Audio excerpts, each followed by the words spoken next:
Hola! Welcome to the first edition of I Fast Like. That's an edit for the census.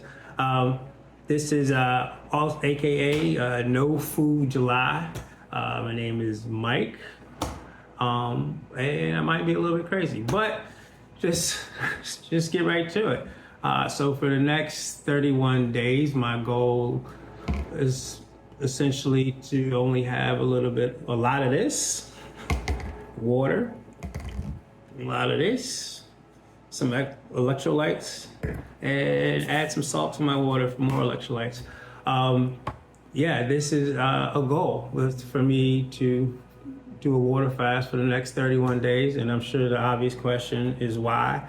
Why would anyone want to do something that's probably harder than that Pusha T verse? Shout out to the Clips, July, whatever, VA in the house. Short answer is for me, fasting has been one of the most beneficial things that's ever happened to me.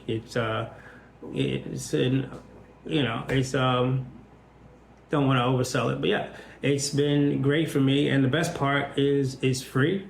You want to talk about return on investment? You can't beat that. If it's free and you're getting benefits out of it, that's fantastic. So quick backstory. My daughter actually introduced fasting to me about 3 months ago. At that point in time, it was around March, I was 241 pounds. I was definitely letting life knock me around. I was in a deep sad. I was out of shape, and I was sick of it. And I wanted to do something about it. So I started getting back in the gym, first thing, and then I started doing research because I'm knocking on 47, and I knew losing weight would be a lot more difficult at that age. So I initially had looked at Ozempic, which for anybody that knows anything about that, outside of being popular as hell, is that it does insulin regulation. And insulin also regulates Ozempic optimizes insulin regulation. And insulin regulates your weight, your fat storage. Ironically, I also started looking more deeply into fasting and found out it does the exact same thing, which is crazy.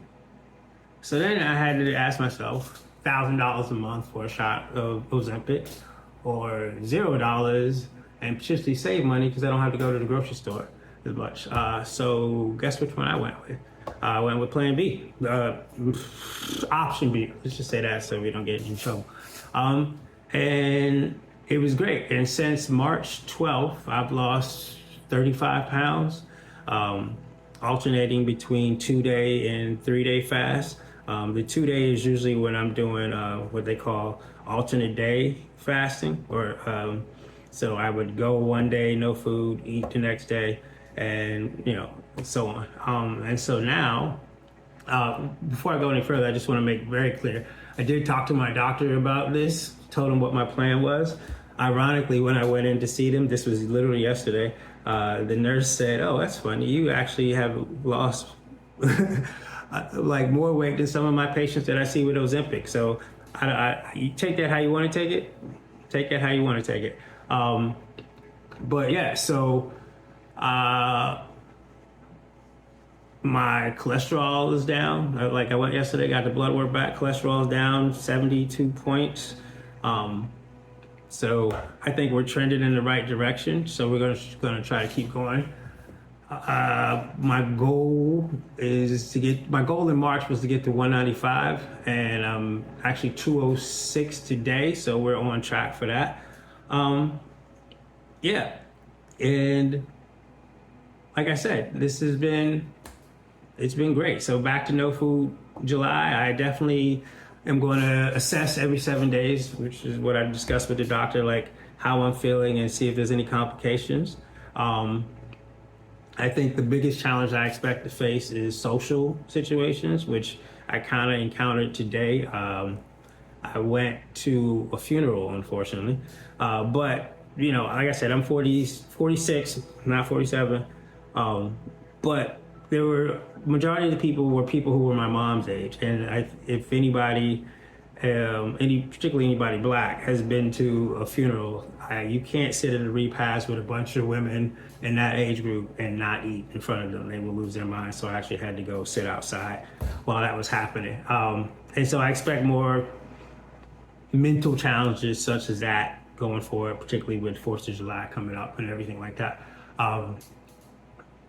Speaking of mental, the mental benefits of fasting, I think, are remarkable and really understated. There was actually a study in the Scientific American back in '71, which is crazy when you think how long this information has been available, about the benefits of fasting for mental disorders. And they found that for depression, you saw improvements in 5 days, and even for something as serious as schizophrenia, they saw significant improvements in schizophrenic patients after 21 days. So just something to keep in mind.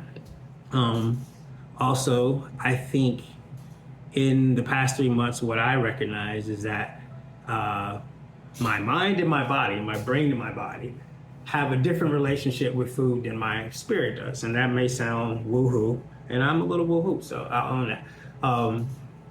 But to put it in Avengers terms, like imagine you're Tony Stark and you have the Iron Man suit, and of course you have Jarvis with the Iron Man suit, right?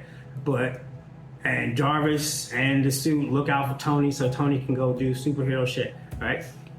But through nobody's fault, but just normal wear and tear, there's a malfunction in Jarvis's code, and he starts feeding Tony wrong information or wrong targeting or anything, but basically puts Tony's life at risk.